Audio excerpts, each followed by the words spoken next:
തലച്ചോറിനകത്ത് എന്തോ തകരാറാണെന്നാണ് എൻ്റെ അറിവ്. മരുന്ന് കഴിക്കുന്ന കാര്യം ഡാഡിയും മമ്മിയും ഓർമ്മിപ്പിക്കുമ്പോഴാ ഞാനൊരു രോഗിയാണെന്ന് അറിയുന്നത് തന്നെ. കാർ ഓടിക്കരുതെന്ന് ഡോക്ടർ പ്രത്യേകം പറഞ്ഞിട്ടുണ്ട്. എന്നാലും ഡാഡിയുടെയും മമ്മിയുടെയും കണ്ണുവെട്ടിച്ച് ഞാൻ കാർ ഓടിക്കും. ഡ്രൈവിംഗ് എനിക്ക് ഭയങ്കര ഇഷ്ടാ. ഡാഡി അറിയാതെ ബാമ എന്നെ പഠിപ്പിച്ചതാ. തലച്ചോറിന് തകരാറുള്ളവർ കഴിക്കുന്ന മരുന്നല്ല രേവതി കഴിക്കുന്നത്. പിന്നെ വെറും വൈറ്റമിൻ ടാബ്ലറ്റ്സ്. ആര് പറഞ്ഞു? ഇത് അനന്തപത്മനാഭ സാർ വാങ്ങിയ മരുന്നിന്റെ ബില്ല. ഇത് ഈ ബില്ല് കൊടുത്ത് ഞാൻ വാങ്ങിയ വൈറ്റമിൻ ടാബ്ലറ്റ്സ്. ജസ്സി, ഈ മരുന്നല്ലല്ലോ ഞാൻ കഴിക്കുന്നത്. ഈ മരുന്നുകൾ തന്നെയാണ് രേവതി കഴിക്കുന്നത്. പക്ഷേ ടിന്നിൽ പൊട്ടിച്ചിട്ട നിലയിലാണെന്ന് മാത്രം. അതെ, ഇത് രണ്ടും ഒന്ന് തന്നെയാ. ചിലപ്പോ എന്റെ അസുഖത്തിന് ഇത് മതിയായിരിക്കും. എങ്കിൽ അതെന്തിനും ടിന്നിൽ പൊട്ടിച്ചിട്ട് തരണം. കഴിക്കുന്ന മരുന്നിന്റെ പേര് രേവതി അറിയരുതെന്ന് ഡാഡി ആഗ്രഹിക്കുന്നു. ഉണ്ണികൃഷ്ണൻ പറഞ്ഞു വരുന്നത്? ഞങ്ങൾക്ക് ചില സംശയങ്ങളുണ്ട്. രേവതി ഞങ്ങളോട് സഹകരിക്കണം. മിസ്റ്റർ ഉണ്ണികൃഷ്ണൻ, വെറുതെ ഡാഡിയെ ദേഷ്യം പിടിപ്പിക്കരുത്. ഞാൻ ബോധ്യപ്പെടുത്തി തന്നാലോ? ഞാൻ വിശ്വസിക്കില്ല. നിങ്ങൾ കള്ളം പറയാ. വെറുതെ പ്രശ്നങ്ങൾ ഉണ്ടാക്കുകയാണ്. ബഹളം വെക്കണ്ട. കുട്ടിക്കെന്നല്ല, ആർക്കും ഇത് വിശ്വസിക്കാനാവില്ല. സാവധാനം ആലോചിച്ച സത്യം ബോധ്യമാവും. ഞങ്ങൾ ബോധ്യപ്പെടുത്തി തരാം. രേവതിയെ ചികിത്സിക്കുന്ന ഡോക്ടർ ആരാ? ഡോക്ടർ രാമചന്ദ്രൻ.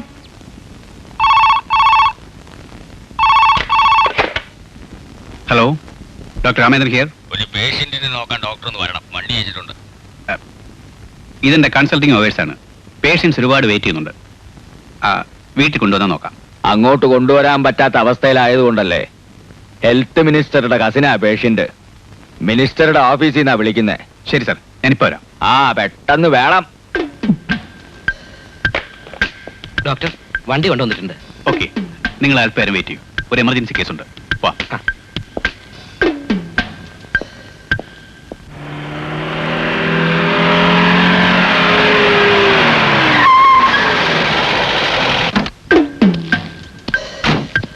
വരൂ ഡോക്ടർ. ഇത് അനന്തന്റെ അവസ്ഥലമല്ലേ? ഇവിടെയാണ് പേഷ്യന്റ് കിടക്കുന്നത്. വരൂ.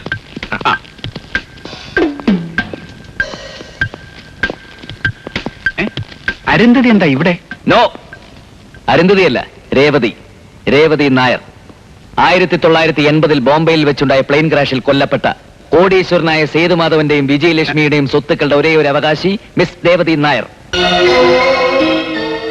നിങ്ങളാരാ? I am C.A.D. Unnikrishnan. I am C.A.D. Prem Shankar. I am C.A.D. Oommen Koshy. We are from Secret Files Private Limited. Well, doctor. Come on. സത്യം പറയടാ, രേവതിക്ക് എന്താണ് അസുഖം? നിങ്ങൾ എന്തായി കാണിക്കുന്നത്? പറയടാ. Tell me the truth. അല്ലെങ്കിൽ ഇന്ത്യൻ റെയിൽവേയുടെ ഏതെങ്കിലും ഒരു ട്രാക്കിൽ ഒരു അജ്ഞാത മൃതശരീരം തിരിച്ചറിയാനാവാത്ത നിലയിൽ ചിന്നിച്ചെതറി കിടക്കും. എന്നെ കൊന്നാലേ ഞാനത് പറയില്ല. ഒരു പേഷ്യന്റിനെ സംബന്ധിക്കുന്ന രഹസ്യങ്ങൾ മറ്റുള്ളവരോട് പരസ്യമായി പറയാൻ പാടില്ല. അത് മെഡിക്കൽ എത്തിക്സിനെതിരാണ്. നിന്റെ ഒരു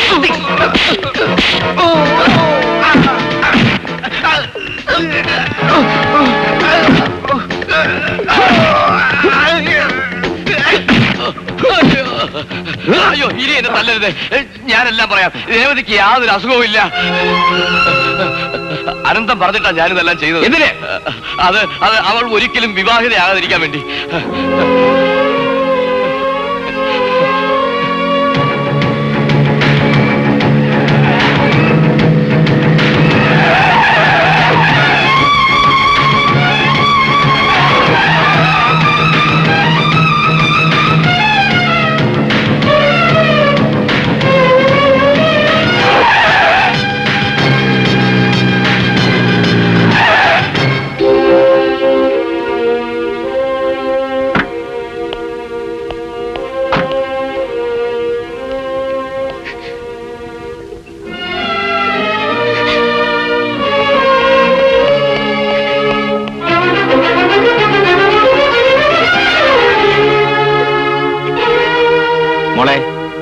മോളെ, എന്ത് പറ്റി മോളെ?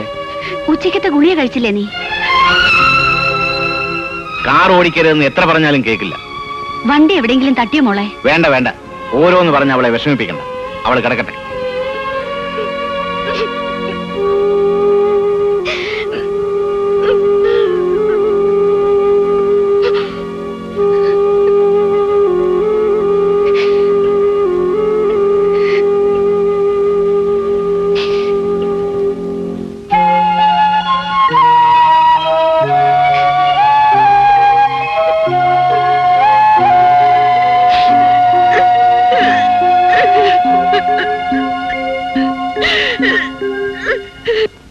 എന്താണോ ഈ പറയുന്നത്? അയ്യോ, ഞാൻ പറഞ്ഞെല്ലാം സത്യമാ. എന്നിട്ട് ഇപ്പോഴാണോ തനിക്ക് ഇങ്ങോട്ട് കെട്ടിയെടുക്കാൻ തോന്നിയത്? ഇന്നലെ സന്ധ്യയ്ക്ക് അവന്മാരനെ അതിനകത്ത് കയറ്റിട്ട് ഇടിക്കാൻ തുടങ്ങിയതാ. ഇന്ന് നേരം പരവരാന്ന് വെളുത്തപ്പോഴാ അവന്മാരനെ ഇറക്കി വിട്ടത്. എടോ, അരുന്ധതി എല്ലാം അറിഞ്ഞെന്നുള്ളത് ഉറപ്പാണോ? അയ്യോ, അവള് കേൾക്കല്ലേ അവന്മാരെന്നെ കൊണ്ട് ഇടിച്ചെല്ലാം പറയിപ്പിച്ചത്. അവൾ ഉണർന്നോ? ഉണരാൻ നേരാവുന്നല്ലേ ഉള്ളൂ. ഇനി ഒരു കാരണവശാലും അവളെ വീട് വിട്ട് പുറത്തിറങ്ങരുത്.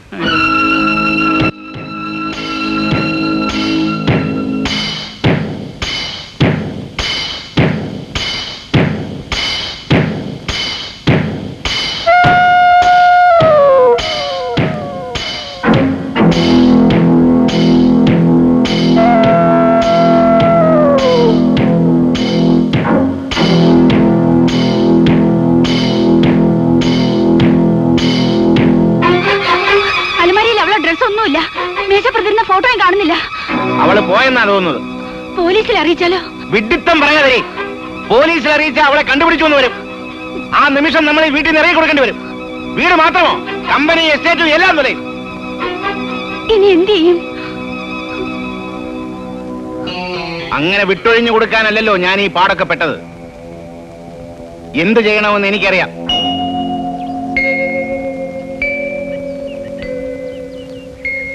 എനിക്കിപ്പോ എല്ലാം മനസ്സിലാവുന്നു. SSLC കഴിഞ്ഞപ്പോ എന്റെ പഠിത്തം നിർത്തിയത് മനഃപൂർവ്വമായിരുന്നു. അസുഖക്കാരിയാണെന്ന ബോധം കൂടെ കൂടെ ഓർമ്മപ്പെടുത്തി പുറം ലോകത്തേക്കുള്ള എല്ലാ വാതിലുകളും അവർ അടച്ചു കളഞ്ഞു. മരിച്ചുപോയ ജ്യേഷ്ഠന്റെ മകളാണെന്ന ഒറ്റ കാരണം കൊണ്ട് അവരെന്നെ കൊന്നില്ല. കൊല്ലുകയായിരുന്നു ഇതിലും ഭേദം. ഇപ്പോഴെങ്കിലും രേവതിക്ക് എല്ലാം ബോധ്യമായില്ലേ? സ്വത്തിനെ കുറിച്ച് ഞാൻ ഒരിക്കലും ചിന്തിച്ചിട്ടില്ല. ഭാരിച്ച സ്വത്തിന്റെ അവകാശിയാണ് ഞാനെന്ന് സത്യത്തിൽ നിങ്ങൾ പറഞ്ഞപ്പോഴാണ് എനിക്ക് ബോധ്യമാവുന്നത് തന്നെ. എല്ലാ സ്വത്തുക്കളും ഞാൻ അവർക്ക് കൊടുക്കാം. പകരം എന്റെ ജീവിതം ഇങ്ങനെ തിരിച്ചു തന്നാ മതിയായിരുന്നു. പാടില്ല. ഒരു നയാ പൈസ പോലും ആ ദുഷ്ടന് കൊടുക്കരുത്. ഇന്ദ്രപ്രസ്ഥത്തിൽ നിന്ന് അയാളെയും പെണ്ണുമ്പിള്ളി അടിച്ചിറക്കി എരുമച്ചാണോ തളിക്കണം. അതെങ്ങനെയാ ചാണകം തെളിക്കുന്നേ? അവിടെ മുഴുവൻ മാർബിളല്ലേ? ഇപ്പൊ രേവതി കൂടുതലൊന്നും ആലോചിക്കണ്ട. എന്ത് സഹായത്തിനും ഞങ്ങളൊക്കെ കൂടെ ഉണ്ടാവും.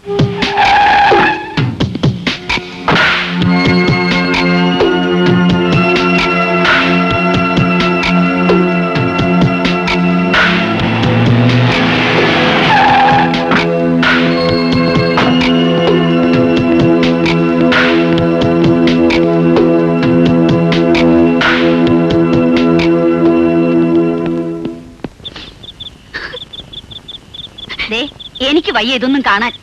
അന്നേ ഞാൻ പറഞ്ഞതാ ചാടിക്കറി വാക്കൊന്നും പറയരുതെന്ന്. അതിനിപ്പോ ഇവിടെ എന്തുണ്ടായെന്നാ? ഒന്നും ഉണ്ടായില്ലേ? ഇവള് ജലപാനം കഴിച്ചിട്ട് ദിവസം 2 ആയി. അവന്റെ കത്ത് കിട്ടിയിട്ട് എന്തെങ്കിലും കഴിക്കുമെന്ന് വാശിയില്ല ഇവള്. ഓരോ ഏടാകൂടങ്ങൾ വലിച്ചു വെച്ചിട്ട് വീട്ടിലുള്ളവർക്ക് കിടക്കപ്രതി ഇല്ലാണ്ടായി. അമ്മയെ കൊണ്ട് എന്തിനാ മോളെ അച്ഛനെ ഇങ്ങനെ വഴക്ക് കേൾപ്പിക്കുന്നത്? മോൾ എഴുന്നേറ്റ് എന്ത് വല്ലതും കഴിക്കേ. ചെല്ലേ. എന്ത് പ്രശ്നം ഉണ്ടായാലും മുടങ്ങാതെ കത്തയക്കാന്ന് പാറേക്കാവ് ഭഗവതി പിടിച്ച സത്യമായിട്ട ഉണ്ണീട്ടം പോയത്. അടിയടിയൊക്കെ കൊള്ളേണ്ട പണിയാ. അതാ എനിക്ക് പേടി. നീ ഇങ്ങനെ കണ്ണിൽ എണ്ണ ഒഴിച്ച് നോക്കിയിരിക്കാൻ അവൻ നിന്റെ ഭർത്താവൊന്നും ആയിട്ടില്ലല്ലോ. നീ ഇങ്ങനെ വെറുതെ അതും പറയാതെ അകത്ത് പോകാം രാക്ഷി. പോകാൻ. നിങ്ങൾ ഒരാളാ ഇവളെ പുന്നാരിച്ച് ഈ പരുവത്തിലാക്കിയത്. മോള് വിഷമിക്കണ്ട. ഉണ്ണികൃഷ്ണന്റെ മേൽവിലാസം ഇങ്ങ് തന്നാ മതി. അച്ഛൻ പോയി ഒന്ന് അന്വേഷിച്ചു വരാം. ഞാനും വരും. അച്ഛൻ പോയിട്ട് അന്ന് തന്നെ ഇങ്ങ് വരുമെന്നേ. എനിക്ക് ഉണ്ണിയേട്ടനെ കാണണം. നീ വെറുതെ വാശി പിടിക്കല്ലേ ദമയന്തി. അച്ഛൻ പോയിട്ട് വരാമെന്ന് പറഞ്ഞില്ലേ? ഉണ്ണീട്ടിന് ആശുപത്രിയിൽ എങ്ങാനാണെങ്കിൽ അച്ഛനത് മറച്ചു വെക്കും. അതുകൊണ്ട് ഞാനും വരും.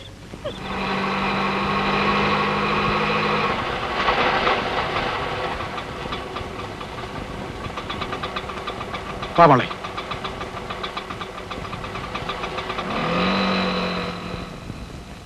ഉണ്ണികൃഷ്ണൻ ഇവിടെ ഉണ്ടോ? ഉണ്ണികൃഷ്ണൻ മിനിഞ്ഞാന്ന് വരെ ഉണ്ടായിരുന്നു. എങ്ങോട്ടാ പോയെന്നറിയോ? അതറിയത്തില്ല.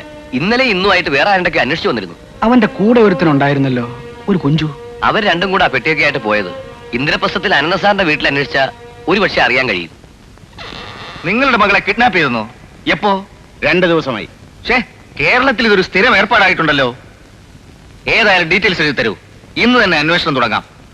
Detective Benjamin ഗോമസിനെ ഏൽപ്പിക്കാം. കേസ് ഏൽപ്പിക്കാൻ വന്നതല്ല ഞാൻ. എന്റെ മകളെ കിഡ്നാപ്പ് ചെയ്ത് നിങ്ങളുടെ സിഐഡിമാരാണ്. അങ്ങനെയോ? ആരാണവർ? Unnikrishnan, Premshankar, Oommen Koshy. You are mistaken. നിങ്ങൾക്ക് തെറ്റുപറ്റിയിരിക്കുന്നു. അവർ സിഐഡിമാരല്ല, only trainers. Secret ഫയൽസിന്റെ permanent staff അല്ലാത്തടത്തോളം കാലം എനിക്ക് അവർക്കെതിരെ ആക്ഷൻ എടുക്കാൻ ബുദ്ധിമുട്ടുണ്ട്. മിസ്റ്റർ അനന്തപത്മനാഭൻ, നിങ്ങൾ പോലീസിനെ ഇൻഫോം ചെയ്യൂ. എനിക്ക് അവളെ വീണ്ടെടുക്കാൻ കഴിയാഞ്ഞിട്ട് വേണ്ടേ പോലീസിനെ അറിയിക്കാൻ?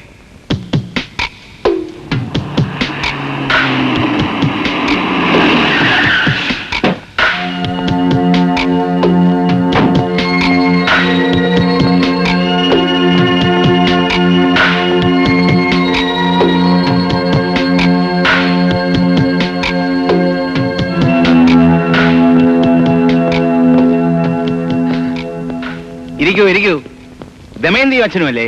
അതെ. ഉണ്ണികൃഷ്ണൻ എല്ലാം പറഞ്ഞിട്ടുണ്ട്. ആ, പ്രഭാവതി, നീ ഇവർക്ക് കുടിക്കാൻ എന്തെങ്കിലും കൊടുത്തോ? കുടിച്ചു. ആ, ഉണ്ണേട്ടൻ ഉണ്ണികൃഷ്ണൻ എന്റെ ഒരു ആവശ്യമായി ഇവിടം വരെ പോയിരിക്കുക. പവിത്ര, ഇവരെ കമ്പനിയിലേക്ക് കൊണ്ടുപോ. അപ്പോഴത്തേക്ക് ഉണ്ണികൃഷ്ണൻ അങ്ങോട്ട് എത്തും. ആ, പിന്നെ ഉണ്ണികൃഷ്ണൻ കൂട്ടി ഇങ്ങോട്ട് തന്നെ വരണം. ഉച്ചയ്ക്ക് ഊണ് ഇവിടെയാ. ആ, വരൂ.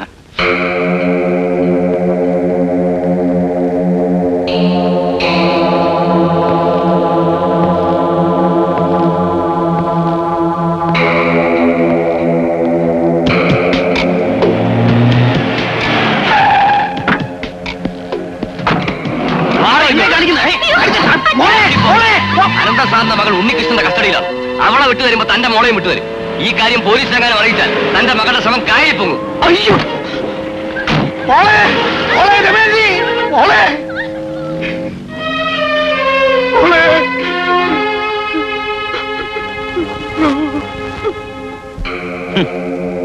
ഇനി വണ്ടി ഓടിച്ച് വെറുതെ ഇന്ധനം കളയണ്ട.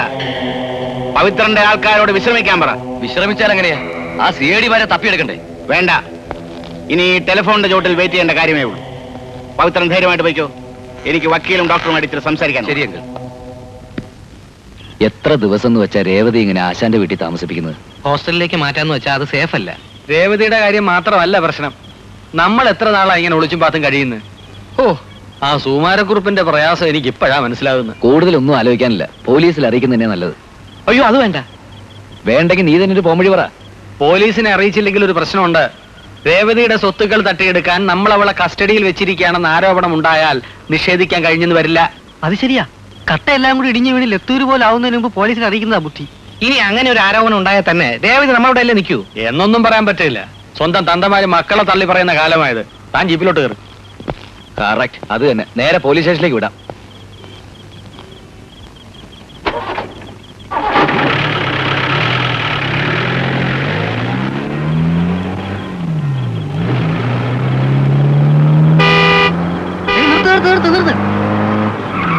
അച്ഛനല്ലേ അത്?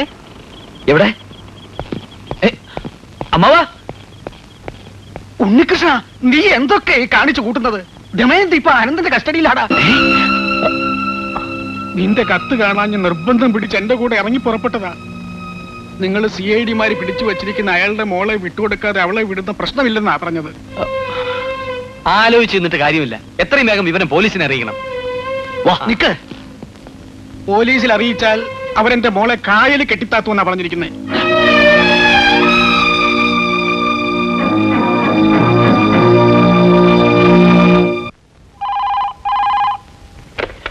Hello, Ananthapadmanabhan here. ഞാൻ ഉണ്ണികൃഷ്ണനാണ്. ആരെ? CID ഉണ്ണികൃഷ്ണനോ? അതെ. അവനാ? എടാ പന്ന റാസ്കലേ, നീ അനന്തപത്മനാഭനെ കുറിച്ച് എന്താ വിചാരിച്ചത്? എനിക്ക് ദൈവത്തിന്റെ പേരിട്ട് ചുമ്മാതല്ല. പുള്ളിക്കാരൻ എപ്പോഴും എന്റെ കൂടെയാ. ഓവർ സ്മാർട്ട് ആവാൻ ശ്രമിക്കരുത് മിസ്റ്റർ അനന്തൻ. ദമയന്തി എവിടെ? പ്രതിശ്രുത വധു ഇവിടെ തന്നെ ഉണ്ട്. അവക്ക് ഇതുവരെ കുഴപ്പമൊന്നും പറ്റിയിട്ടില്ല. എനിക്ക് അവളോട് സംസാരിക്കണം. സംസാരിക്കാലോ. വെയിറ്റ്. ഫോൺ ആ പെണ്ണിന് കൊടുക്ക്.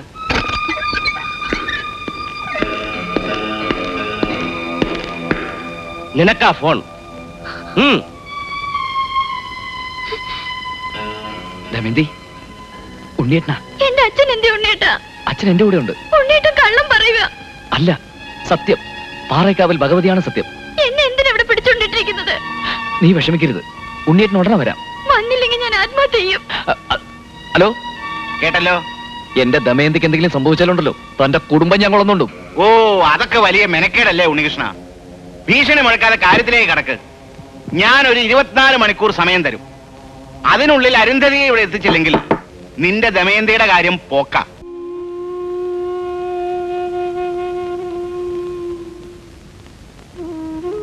ഇതിലെന്താ ഇത്ര ആലോചിക്കാനുള്ളത്? ഞാൻ മടങ്ങിപ്പൊക്കോളാം. ഞാൻ കാരണം ദമയന്തിക്കൊന്നും സംഭവിക്കരുത്. രേവതി പോകരുത്. ഇല്ല പ്രേം, എന്നെ ആർക്കും രക്ഷിക്കാനാവില്ല. രക്ഷപ്പെടേണ്ടവളായിരുന്നെങ്കിൽ എന്റെ മമ്മിയും ഡാഡി എന്നെ വിട്ടു പോവില്ലായിരുന്നല്ലോ. എന്താ ചെയ്യേണ്ടതെന്ന് എനിക്ക് ഒരു രൂപമില്ല. ദമയന്തിയെ ഒളിപ്പിച്ചു വെച്ചിരിക്കുന്ന സ്ഥലം കണ്ടുപിടിക്കാമെങ്കിൽ നമുക്കൊരു ആക്രമണം നടത്തായിരുന്നു. അതിന്റെ ഒന്നും ആവശ്യമില്ല. ഞാൻ മടങ്ങിച്ചെന്നാ തീരാവുന്ന പ്രശ്നങ്ങളേ ഉള്ളൂ. നിങ്ങളൊക്കെ നല്ലവരാ. ഞാനിവിടെ നിന്നാ അയാൾ നിങ്ങളെ ഉപദ്രവിക്കും. ഞാൻ ഒരിക്കലും നിങ്ങളെ മറക്കില്ല. പോട്ടെ.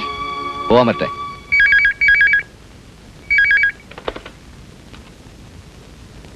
ഹലോ, ഞാൻ CID ഉണ്ണികൃഷ്ണൻ. നിങ്ങൾക്ക് രേവതി നായരെയാണോ വേണ്ടത്, അതോ അവളുടെ സ്വത്തുക്കളോ? സ്വത്ത് മാത്രം കിട്ടിയാൽ എങ്ങനെയാ? സ്വത്ത് മുഴുവൻ അടിച്ചെടുത്തിട്ട് ചേട്ടന്റെ മോളെ അനുജൻ വഴിയിലിറക്കി വിട്ടു എന്ന് നാട്ടുകാർ പറയത്തില്ലേ? നാട്ടുകാരുടെ നാവടക്കാനുള്ള ബുദ്ധിയൊക്കെ അനന്തപത്മനാഭൻ ഉണ്ടാവുമല്ലോ. സ്വത്തുക്കളെ വിട്ടുതരാം, പക്ഷേ രേവതി നായരെ വിട്ടുതരാൻ പറ്റില്ല. അയ്യോ, ഉണ്ണികൃഷ്ണൻ എന്നെ അങ്ങ് തെറ്റിദ്ധരിച്ചു.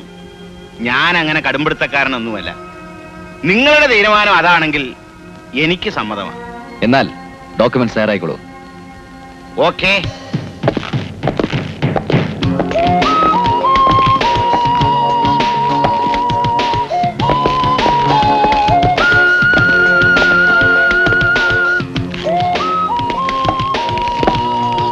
അവളെന്തേ? അവളെ വിട്ടുതരില്ലെന്ന് പറഞ്ഞില്ലേ? വിട്ടുതരണ്ട.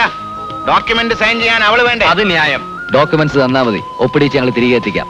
അതങ്ങ് പള്ളി പറഞ്ഞാ മതി. നിങ്ങൾ എവിടെ പോന്നു? പള്ളി പറയാൻ. ഞാൻ കൂടെ പോയി സൈൻ ചെയ്യിച്ചാ പോരെ? എന്റെ അഡ്വക്കേറ്റ് നിങ്ങളുടെ കൂടെ വരും. ഡോക്യുമെന്റ് സൈൻ ചെയ്യുന്നത് വക്കീലിന്റെ മുന്നിൽ വെച്ച് മതി. സമ്മതം. വക്കീലിന് വരാം. Move. Oh,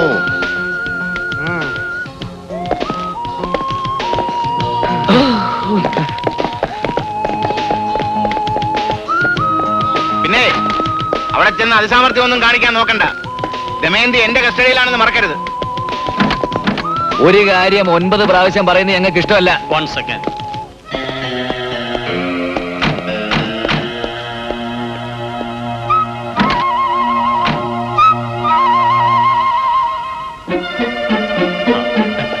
Come on.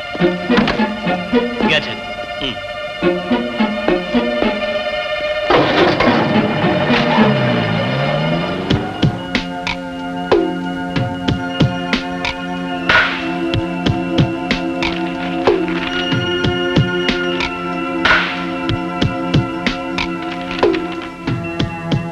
Documents വക്കീലിന്റെ കയ്യിലാണെങ്കിൽ നമ്മൾ പ്ലാൻ ചെയ്ത കാര്യം എങ്ങനെ നടത്തും? അത് പ്രശ്നമാണ്. ഉണ്ണികൃഷ്ണൻ എന്തെങ്കിലും വഴി കാണും. ഇനി ഇതെന്റെ കയ്യിൽ. നമ്മൾ ഒന്നിച്ചു പോകുന്നു. ദമയന്തി വിട്ടുതരുമ്പോ ഡോക്യുമെന്റ്സ് കൈമാറുന്നു. ഓക്കെ? ഓ, പറഞ്ഞ സാധനം കരുതിയിട്ടില്ലേ? നിങ്ങൾ രണ്ടുപേരും എന്റെ കൂടെ ജീപ്പിന്റെ മുൻ സീറ്റ് തന്നെ കയറണം. വക്കീലിന് സംശയം തോന്നാത്ത രീതിയിൽ അത് പുരട്ടണം. ഓക്കെ? ഓക്കെ.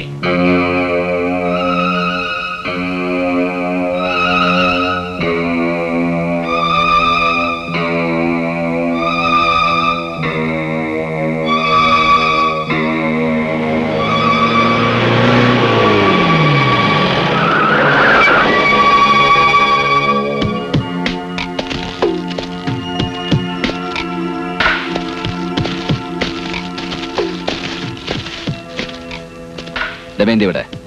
ആ പെണ്ണിനെ കൊണ്ടുപോവാ. വേഗം വേണം, പോകാൻ ഞങ്ങൾക്ക് ധൃതിയുണ്ട്. ഒന്ന് തഞ്ചപ്പെടും മച്ചാ. ഒന്നുമില്ലേലും 1 മാസം ശമ്പളം ഞാൻ തനിക്ക് തന്നിട്ടുള്ളതല്ലേ? ചുമ്മാതല്ലല്ലോ, മൂടുമാന്തി വെള്ളം ഒഴിച്ചിട്ടല്ലേ കിമ്പളം. വരട്ടെ. ഒന്ന് ചേരാൻ സമയമായിട്ടില്ല. ഡോക്യുമെന്റ്സ് എവിടെ?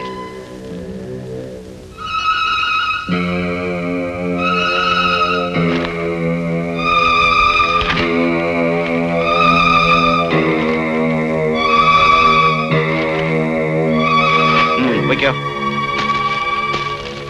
മോളെ എല്ലാം കറക്റ്റാ.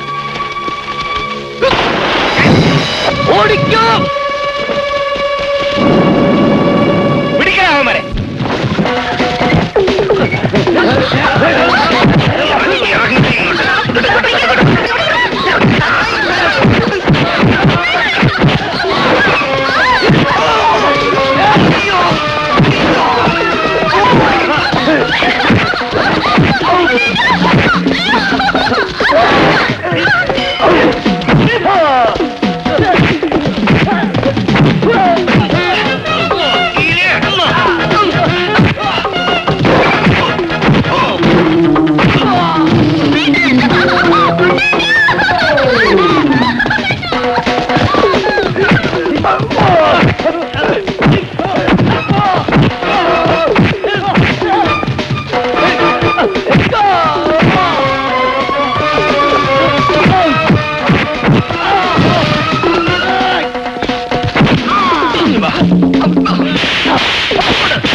ഞാൻ രേവതി, ഐ മീൻ അരുന്ധതി.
എന്നോട് കാണിച്ചത് ക്രൂരതയാണെങ്കിലും 8 വയസ്സ് മുതൽ ഞാൻ ഡാഡിന്ന് വിളിച്ചതാ. ഇനി ഉപദ്രവിക്കരുത്.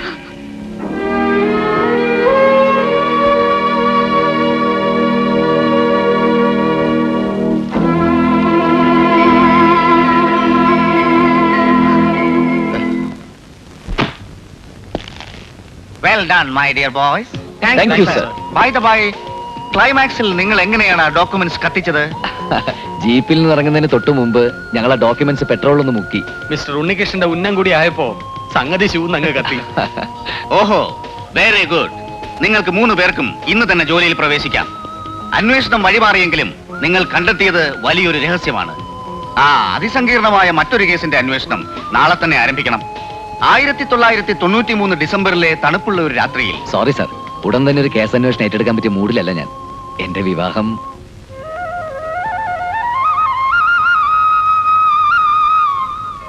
ഓഹോ, അങ്ങനെയാണോ? എന്നാൽ പ്രേംശങ്കർ ഉമ്മൻ കോശിയും അന്വേഷിക്കട്ടെ. സാർ, എനിക്കുണ്ടൊരു ചെറിയ പ്രോബ്ലം.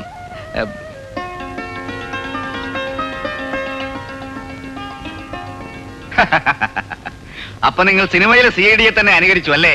ക്ഷമിക്കണം, പ്രേംന സാർ എന്റെ ഒരു വീക്ക്നെസ് ആണ്. ഉമ്മൻ കോശിക്ക് അസൗകര്യമൊന്നുമില്ലല്ലോ? എനിക്കും ഒരാളെ ഇഷ്ടമായിരുന്നു. പക്ഷേ ഇല്ല സാർ, എന്നെ കെട്ടാൻ ആരും കാത്തിരിക്കുന്നില്ല. ഏത് കാശ്മീരിലേക്ക് വേണേലും എന്നെ പോസ്റ്റ് ചെയ്തോളൂ, പോകാൻ ഞാൻ തയ്യാറാണ്. ഉമ്മച്ചാ, സാറും കൊച്ചമ്മയും കൂടും കുടുക്ക എടുത്തോണ്ട് രാവിലെ തന്നെ സ്ഥലം കാലിയാക്കി. പിന്നെ സ്പോൺസർ ചെയ്യാൻ തയ്യാറാണെങ്കിൽ ഈ CID-യുടെ ഞാൻ വരാം. ഞാൻ സ്പോൺസർ ചെയ്യാം. സർ, കാശ്മീരിലേക്കുള്ള എന്റെ പോസ്റ്റിംഗ് സ്റ്റേ ചെയ്യണം. ഇവിടെ കിടന്ന് അനുഭവിക്കാനാണ് എന്റെ വിധി. വരൂ.